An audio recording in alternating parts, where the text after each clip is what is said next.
Hey everyone, welcome back to our channel. We're the Movie Couple. I'm Wendy. I'm Dustin. And this is our non-spoiler review for Dear Evan Hansen. Based on the Broadway musical, Dear Evan Hansen is about an anxious high school student who embarks on a journey of self-discovery when a letter he wrote as a part of his therapy falls into the hands of a grieving couple whose son took his own life. Well, we got super weepy in the Dear Evan Hansen trailer reaction. Not the final trailer, but the one before that. Even the last one that we saw was still a little like, ugh. It's still, because you knew what was going to happen. You knew where it was going. And yeah, it really does play with the heartstrings a lot. Hits a lot of triggers, kind of a thing. A lot of It's very raw, I personally think. Oh yeah, and that's why that one of the trailer reactions you guys saw of us definitely, and I was like, I've listened to the music, I know the story, You Can't Hurt Me trailer, and there we are, a sobbing mess. You're definitely gonna get a little weepy with your mask on when you go and see this in theaters. And again, this is based on the Broadway musical Dear Evan Hansen.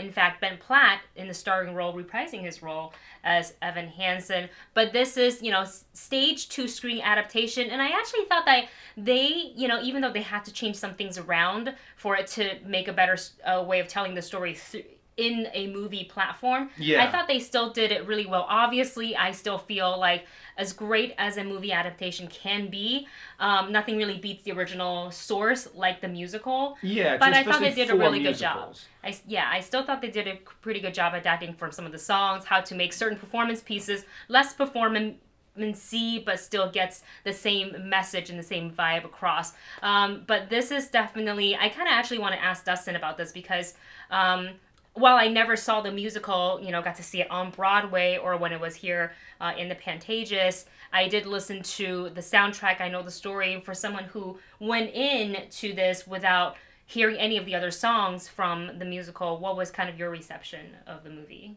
I thought the movie was very well put together. It did... Honestly, there was something a little lacking in it that I personally found. The fact that, the music is beautiful, the story is beautiful, the acting and the performances are really good. This is one of those performances, I haven't seen the original Broadway musical or any different presentation of it, so I don't know how it's normally staged. But I'm sitting down watching the movie, and I'm sitting here going like, during when they're on stage, are they just standing there singing?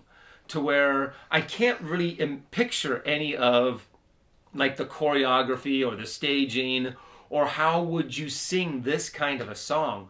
A lot of the songs, except for maybe like one or two of them, seemed very much like they were people standing there belting out these powerful songs. As you would on a Broadway stage. Yeah, but I couldn't really see how there would be any kind of music, your stereotypical kind of musical choreography in the background, because it just wasn't those kinds of songs. So I think I did like the way that they must have adapted that for the movie and made it seem a little bit more in the moment, seem a little bit more, this is the way that these people are expressing their feelings and emotions at the moment. I think for me, obviously there is a big difference between theatrical versus the movie, but the movie definitely, it felt more intimate because you can play into those close-ups where you can, the acting styles, it's a little bit different. And one of my concerns was for, not that it wasn't going to hit all the beats and it wasn't going to make us feel the same emotions, because for me it definitely did that. You're definitely going to feel like, I think I teared up by song 3, which I expected, and then I was like holding on strong until the very end, then it got me again. I was like, of course, weeping through a mask and all that stuff. But one of my main concerns was, and we saw a lot of this in the comments section as well in some of our trailer reaction, was that Ben Platt, technically, when he originated the role, he was, obviously younger, but now that he's in this film, he's a bit older to play a high school kid, and I felt like you could kind of see that he didn't fit the age, if you will, as naturally as some of his younger counterparts in the film. It was more noticeable in the trailer, but for some reason in the movie, I noticed none of that. Yeah. Which is a good thing, because I think we were more into what you should be more into watching the story, feeling the songs, feeling the emotions and the arc and the journey of each character, as opposed to be like, well, he just looks older. He like looks I really so much like in his 30s. He just should not be in right. high school. Like it was not the thing that we focused on. It was definitely, you know, you focusing on what happened with Connor's family and Evan, and you know, telling one thing to kind of like he was never able to come out with the full truth at the beginning, and it just continued to snowball until so many moving pieces and so many people were affected by this, and it was just one lie on top of another on top of another on top of another. He just couldn't stop, and you kind of see the ripple effect of that, how it affects his life, how it affects the other students' life, how it affects, you know, Connor's family's lives. And so there was definitely a lot going on in different aspects. I wish that the movie was kind of long already. It was at 2 hours and 17, I think, total. I really wish they would have explored, and they got to this at the end, but I felt it was so rushed. I wish they explored a little bit more in the film between Evan and his mom. And they really didn't get to that until the third act, and I wish that they dabbled on it a little bit more in the second act, because the second act was really heavily, it was more like Evan and Connor's family.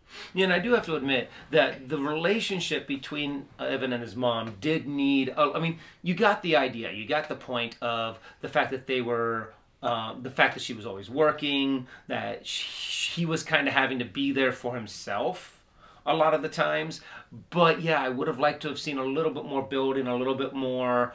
I feel like they took a song out of there somewhere about when there's a certain point that they're having a heart-to-heart.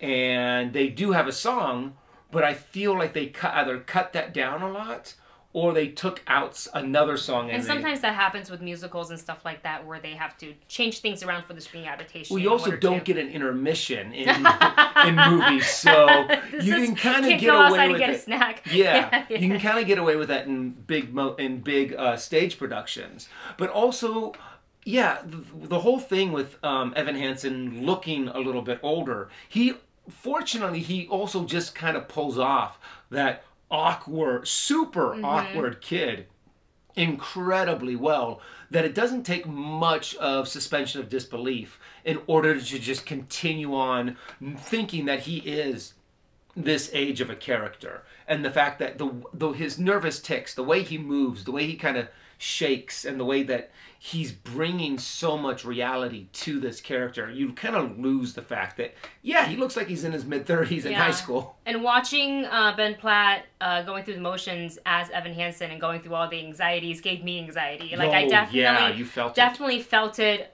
Definitely translates from screen to you, the audience, like you felt it, and the depression they have. You know, obviously a lot of conversations throughout the movie about, sometimes just because you don't see it doesn't mean it doesn't exist.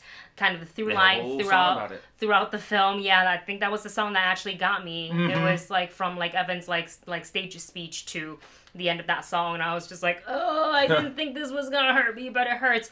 Overall, I really enjoyed the movie. I thought it translated from stage to film really, really well, and I think that this is not, if you're worried about, oh my gosh, I haven't seen Dear Evan Hansen on Broadway or on stage, I haven't listened to any of the music, I'm gonna be so lost. That's not the case at all. This is definitely first time seeing it. We welcome you to it, and after that, you can go ahead and listen to, the soundtrack if you'd like. For our rating, I'm gonna go ahead and give Dear Evan Hansen a check it out. I liked it too. I think it's really fun to see it in the movie theaters. I'm gonna give it a matinee it. And you guys, that is it for our non-spoiler review. Let us know what you thought of Dear Evan Hansen in the comment section below, and drop your favorite song from the musical in the comments as well. Let us know. Thank you so much for watching. Don't forget to like, share, and subscribe, and we'll see you soon. Bye.